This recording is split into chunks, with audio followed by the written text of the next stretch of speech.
Welcome to Time of Death. This video is for informational purposes and in no way meant to glorify or condone violence. In today's video, we'll be discussing the murder of Lorenzo Ambrosio. Ambrosio died on Tuesday, March 15, 2016, after he was shot near the intersection of Jefferson Boulevard and 9th Avenue in Jefferson Park, according to LA County coroner records. Christopher Griffiths and Kavion Livingston were subsequently arrested and charged with the murder. The following is the evidence at trial. At about 6:45 p.m. on March 14, 2016, LAPD officer Joshua Parker responded to 1801 West Adams Boulevard. There he saw Bradford Smith lying on the ground. Smith had been shot and killed. Smith was a member of the Rolling 20 Bloods who went by the gang moniker Baby Slick. Among the Rolling 20 Bloods rivals were the Rolling 30 Harlem Crips. The Rolling 20s and the Rolling 30s shared a common border, Jefferson Boulevard, and had been rivals since the late 1970s. During February and March of 2016, the rivalry between the two gangs was more active than at other times. Surveillance video recorded late that same evening showed a white Malibu passing by Sammy's liquor store on Jefferson Boulevard at 9th Avenue 3 times within a short time period. That location is within territory claimed by the Rolling 30s. First, the Malibu drove westbound on Jefferson, then turned north onto 9th Avenue. Approximately 3 minutes later, the Malibu traveled the same route, passing by the liquor store a second time. The video then showed two people in a parking lot running and shooting at the Malibu. A few minutes later, the Malibu passed by the liquor store again, this time traveling eastbound. There were sparks, apparently muzzle flashes, and a man riding a bicycle outside the liquor store fell to the ground. Lorenzo Ambrosio, the man on the bicycle, was shot and killed. He was an innocent bystander who happened to be at the wrong place at the wrong time. The shooting occurred at approximately 10:43 p.m. The victim suffered a gunshot wound to the pelvis and a lacerated femoral artery. He died at the scene from the resulting loss of blood. On February 8, 2016, a few weeks before the victim's shooting, Officer Brian Schneider stopped a white Malibu driving near Adams Boulevard in Van Buren. Defendant Kavion Livingston was the driver.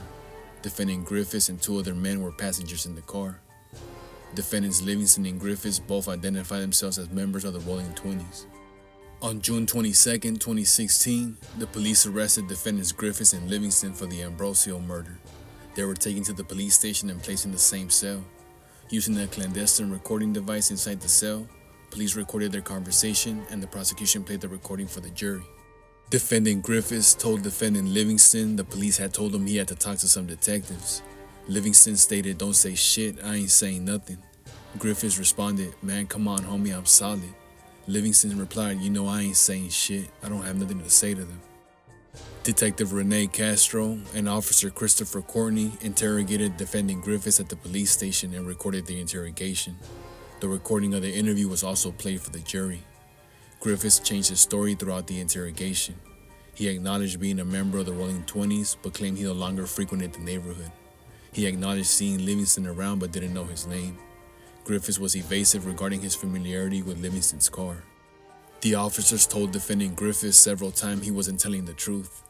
When Griffiths said he didn't have a cell phone in March of 2016, the officers insisted that he was lying again. Griffiths then acknowledged, "Okay, I had a phone."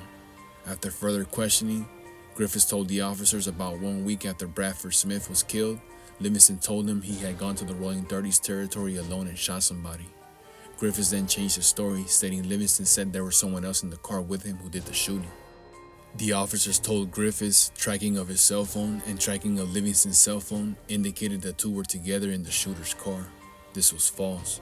The tracking information available to the officers showed the location of Livingston's cell phone in the area of the victim's shooting, but didn't disclose the presence of Griffiths' cell phone in that area. Griffiths stated Livingston's car was shooter, and Griffiths was in another car trailing behind the Malibu. Griffiths stated, "I wasn't in Kavion's car because Kavion's car was the one that was shooter." Griffiths stated, "I was in another vehicle." Griffiths first said the second car was a gray truck, but later said it was a gray Hyundai, whose driver was an older homie. The police asked Griffiths what was the plan. Griffiths responded, "Trying to find something. We was just trying to let anger out." The officers told Griffiths he kept changing his story, which led them to believe that maybe he was the shooter. Griffiths said he was not the shooter. The interrogation continued. "Then what happened?" "Then they went to go shoot. I was in another vehicle." "There wasn't another vehicle." "It was. If you look at the tape, I know there's a gray Hyundai." The officers took a break. When they returned, Officer Castro said they were puzzled about some of the missing details. He told Griffiths they were leaning toward the conclusion Griffiths was leaving out details because he was the shooter. Griffiths said he was not the shooter. Griffiths then identified Tiny M as the shooter and said Tiny M was riding in the Malibu with an AK. Griffiths said he met with others at the laundromat on the night of the vigil. When the police asked Griffiths how he knew Tiny M was the shooter, Griffiths said Tiny M was the last person who had the AK and the only one talking about it. Griffiths said when he saw Tiny M walking to the car, he had the AK in his pants. FBI Special Agent Kevin Bowles testified that Griffiths' cell phone records indicated that on March 14, 2016, Griffiths' phone was off or on airplane mode from 9:25 p.m. to 10:55 p.m. At 10:55 p.m., the phone connected with a cell tower that was in the general area of 1801 West Adams Boulevard. Between 10:32 p.m. and 10:40 p.m., Defendant Livingston's phone made 11 connections with a cell tower that was within 2,100 feet of 9th Avenue and Jefferson Boulevard. Between 10:47 p.m. and 10:55 p.m., Defendant Livingston's phone traveled back to an area near 1801 West Adams Boulevard. At 10:55 p.m., Defendant Livingston's and Griffith's phones were in the same general area of each other. On March 16, 2016, Livingston canceled his cell phone account. Defendants Livingston and Griffiths were tried together before separate juries. Livingston's jury convicted him of second-degree murder and shooting in an occupied building. It also found true the gun and gang allegations. The court sentenced Livingston to concurrent terms of 15 years to life in state prison. On May 19, 2017, the jury found Griffiths guilty of first-degree murder and shooting at an occupied building. The jury also found true the gun and gang allegations.